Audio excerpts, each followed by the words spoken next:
जैसा कि आप लोगों को पता है कि जो है टीजीटी का भी सिलेबस आपको पढ़ाएंगे, और इसके अलावा जो है स्थापत्य कला जो हमारा थर्ड ईयर का पेपर होगा उसमें स्थापत्य कला जो है सभी लोगों को पढ़ना है। और उसमें हमारा मौर्य काल आता है, मौर्य काल के अलावा जो है आपका जो है शुंग काल आता है, शुंग काल के अलावा जो है आद्य सातवाहन काल आता है, और उसके बाद कुषाण काल आता है, कुषाण काल के बाद जो है गुप्त काल। तो इतना हमारा सिलेबस जो है वो जो है थर्ड सेमेस्टर में है, और सभी बच्चों जो है इसको बहुत अच्छे से पढ़ लें, वरना जो है दिक्कत होगी, ठीक है। क्योंकि बहुत ज़्यादा है कि मौर्यकालीन कला थी, और मौर्यकालीन कला जो थी वो यानी स्तूप थे, स्तंभ थे और गुफाएं थे। उसके अलावा जो है प्राक मौर्य काल जो आता है 600 से 324 BC तक चलता है, और बुद्ध के जन्म से लेकर चंद्रगुप्त मौर्य तक के काल को प्राक मौर्य काल कहा जाता है। यानी प्राचीन बौद्ध अनुश्रुति के अनुसार गौतम बुद्ध ने कुशीनगर में 80 वर्ष की अवस्था में जो है यानी महापरिनिर्वाण, यानी जो हमारे महात्मा बुद्ध थे उनकी मृत्यु जो थी 80 वर्ष की पूर्व अवस्था में जो हुई, उस घटना को महापरिनिर्वाण या मृत्यु कहा गया।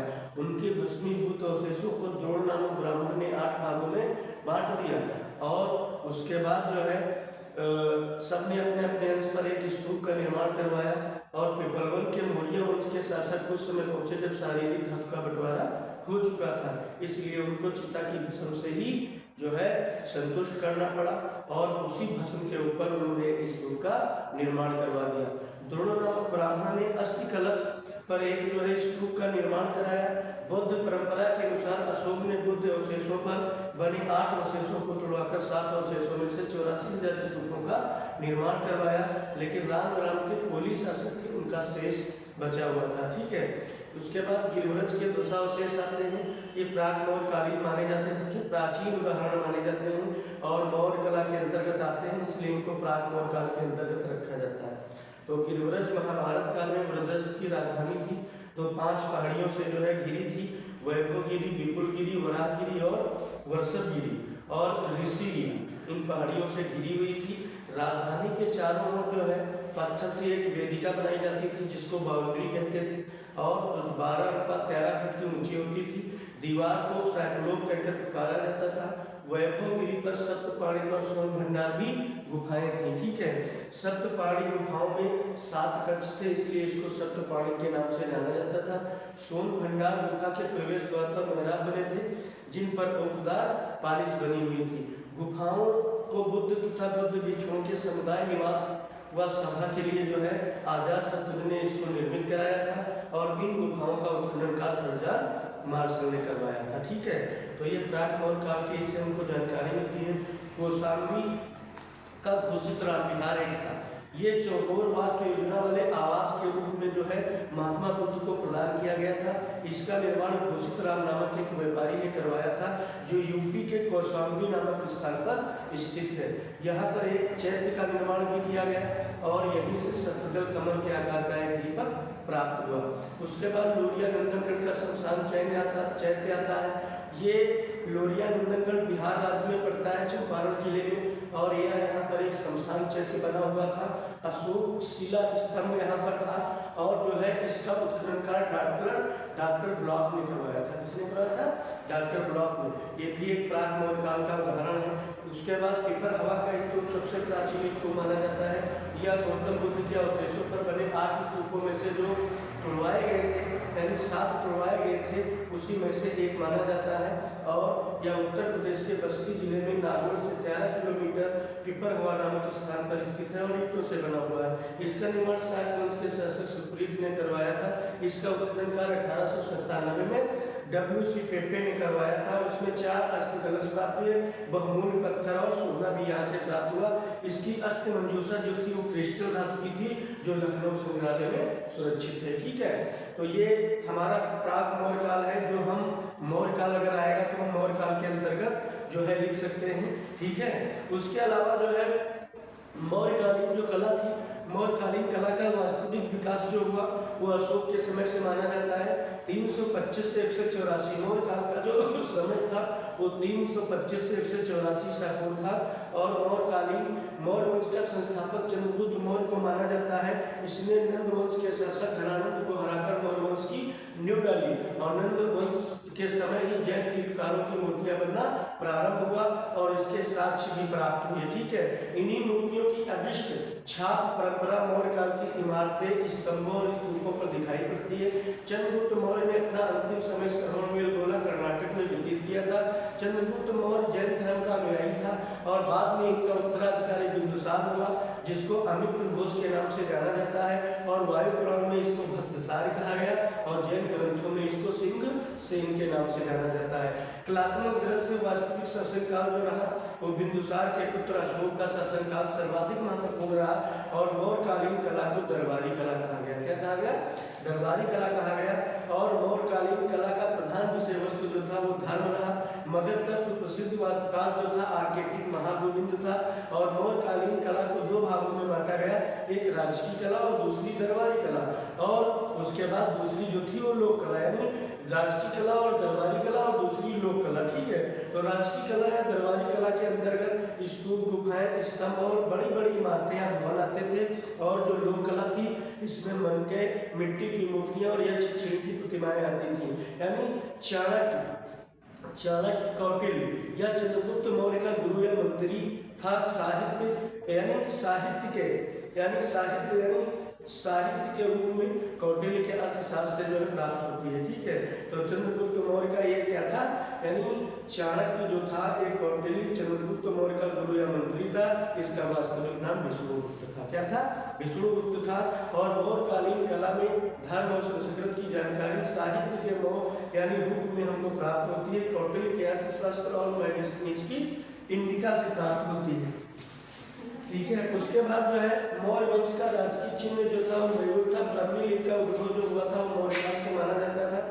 चंद्रगुप्त मौर्य द्वारा जैन धर्म की शिक्षा, चंद्रगुप्त मौर्य जो थे इन्होंने जैन धर्म की शिक्षा भद्रसार से ली थी। मौर्यकालीन वास्तुकला का प्रधान केंद्र क्या था? सारनाथ था। मौर्यकालीन वास्तुकला का पहला उदाहरण चंद्रगुप्त मौर्य का राजप्रासाद जो था एक लकड़ी का भवन था जो पाटलिपुत्र में बना हुआ था। और मंदिर का सबसे पहला साक्ष्य जो था वो अशोक के समय बने अशोकेश्वर मंदिर था। बुद्ध की प्रतिमा मौर्य काल में अफगानिस्तान से प्राप्त हुई थी। मौर्य काल में प्राप्त पुरातात्विक साक्ष्यों में सर्वाधिक जो महत्व था वो अशोक के लेखों और अभिलेखों को दिया जाता है, क्योंकि मौर्य काल में वास्तुकला के सर्वश्रेष्ठ उदाहरण जो थे वो स्तंभ थे। और प्रथम उदाहरण जो था वो चंद्रगुप्त मौर्य का राजप्रासाद था जो पाटलिपुत्र यानी बिहार में बना हुआ था। उसी तरीके से जब अशोक का समय आता है तो 272 से 232 ईसा पूर्व के लगभग आता है। अशोक की माता का नाम सुभद्रांगी था और पिता का नाम बिंदुसार था। अशोक बुद्ध धर्म का अनुयायी था और जो है बुद्ध धर्म अपने शासनकाल के 14 वर्ष कलिंग जो है विजय के उपरांत जो इसने अपनाया था। अशोक के ने जो है बुद्ध धर्म का प्रचार प्रसार करने के लिए अपनी पुत्र और पुत्री को श्रीलंका भेजा था। और उसके बाद मास्की और गुर्जरा यानी मास्की और गुर्जरा जो अभिलेख थे इसमें जो है इसका नाम वास्तविक अशोक मिलता है। और भारत में शिलालेखों का प्रचलन जो था वो अशोक के काल से माना जाता है, यानी अशोक ने किया था। भारत में शिलालेखों का प्रचलन जो था वो अशोक के समय से माना जाता है। इन शिलालेखों में ब्राह्मी, खरोष्टी, ग्रीक, अरेमाइक लिपि का प्रयोग किया गया।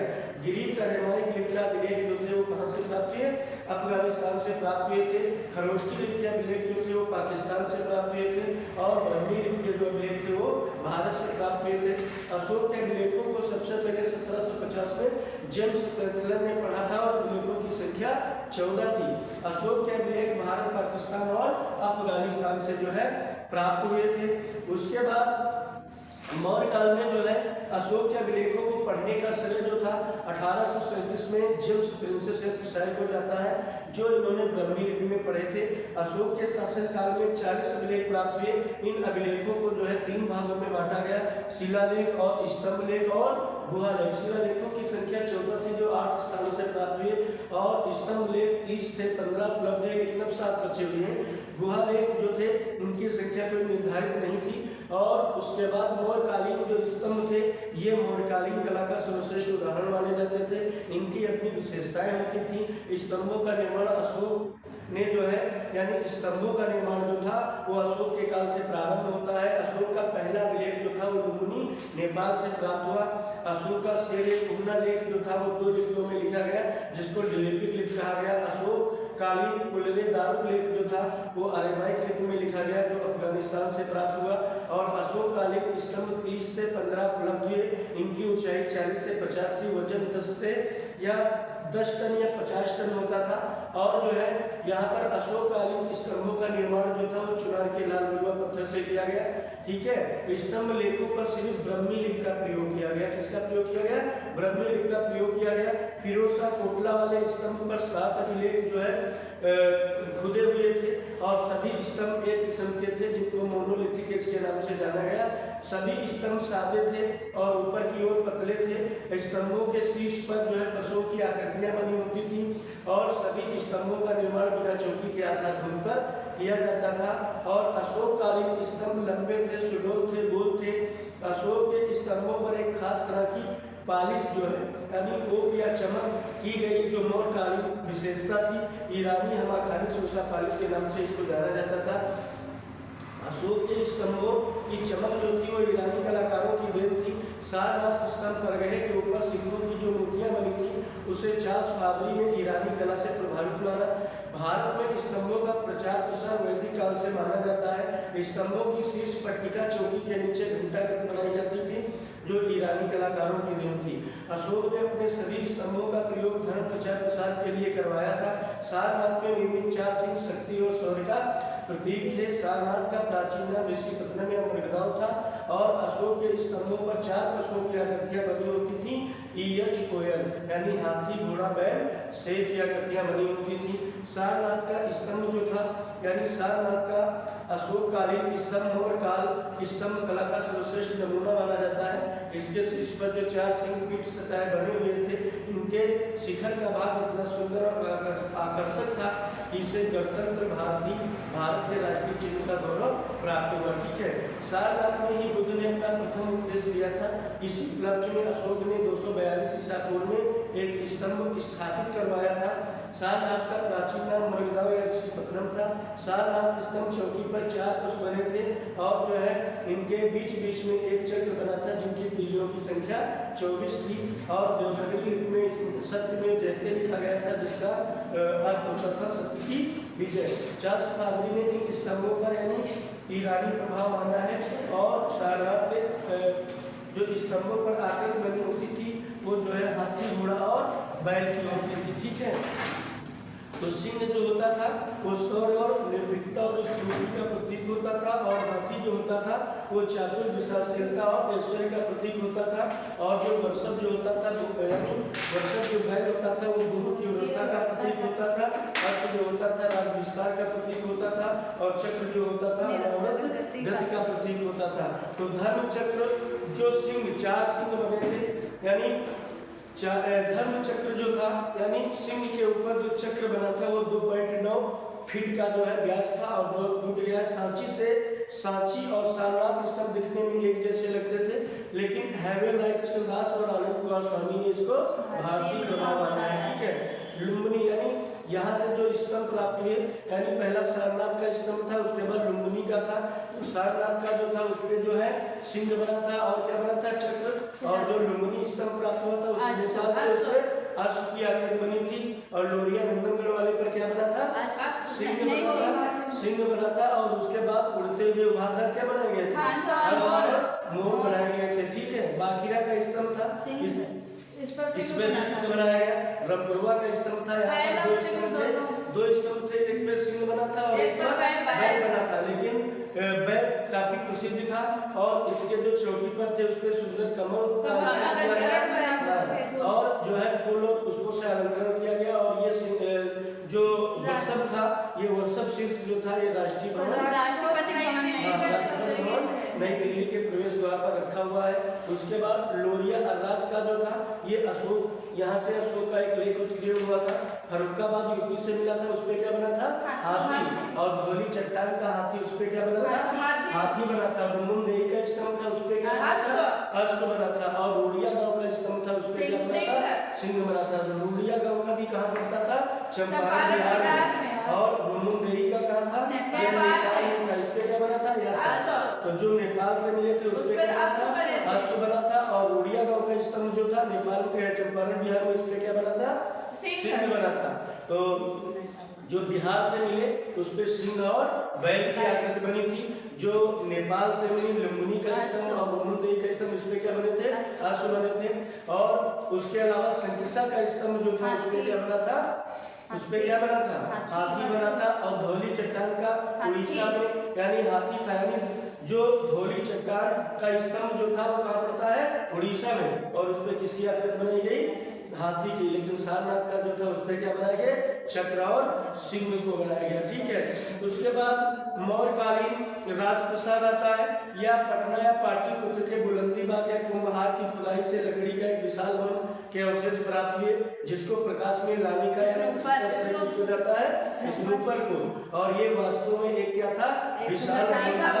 और भवनों के स्तंभों पर जो है सोने की क्या थी? लता और चांदी की क्या थी? चिड़िया थी। और सोने की लता पतरावली थी।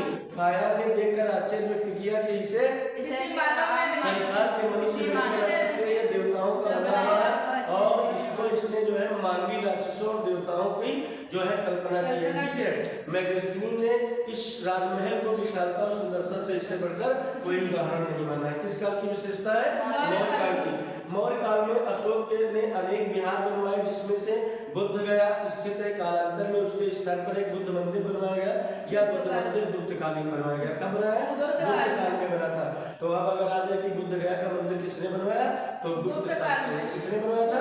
और पहले अशोक ने यहाँ पर क्या बनाया था? एक विहार। क्या बनाया था? एक विहार बनवाया था। तो बाराबर की पहाड़ी उसके बाद आती है। बाराबर में कितनी पहाड़ी थी?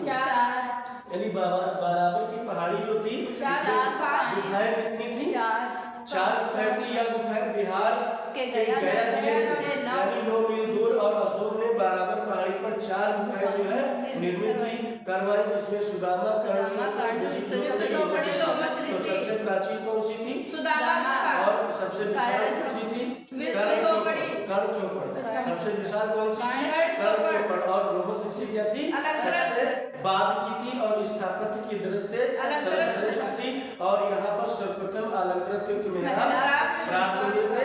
और जो है ये मेहराब जो थे, मेहराबों के प्रति में हाथियों से लाइनें बनाई गई, इसको यहाँ पर अलंकृत किया गया। नागार्जुनी की पहाड़ी थी। नागार्जुनी की पहाड़ी पर अशोक के पुत्र दशरथ ने यहाँ पर 3 गुफाएं बनवाई थी। ये भी गुफाएं बिहार के गया जिले में। और इसमें गोपी गुफा थी, गुफा थी और वही गुफा थी। तो इसमें सबसे प्रसिद्ध कौन सी गुफा है? गोपी गुफा है। ठीक है। उसके बाद अशोककालीन जो है स्तूप आते हैं। तो दिव्यदान और महावंश ग्रंथों के अनुसार साची, बुद्ध गया और धर्मराज का, यानी 3 क्या थे? प्रमुख थे। ठीक है। तो सांची का स्तूप का जीर्णोद्धार कब हुआ था? अशोक काल में। तो सांची का स्तूप आप कहाँ पढ़ेंगे? अशोक काल में। और जो बुद्ध गया का था वो कहाँ था? उस पर बनाया गया तो गुप्त काल में। और धर्मराज का स्तूप का 6 से 7 बार जीर्णोद्धार कराया गया। तो वो आप किस काल में पढ़ेंगे? पालवंश में पढ़ेंगे। ठीक है। तो मौर्य कला जो थी वो यहीं तक सीमित रहती है, क्योंकि आगे जो स्तूप होते हैं सांची और भरत वो किस काल का विकास करते हैं? शुंग काल का विकास करते हैं। इसलिए जो मौर्य काल की कला थी वो यहीं तक सीमित रहती है। ठीक है। बन गया एक वीडियो।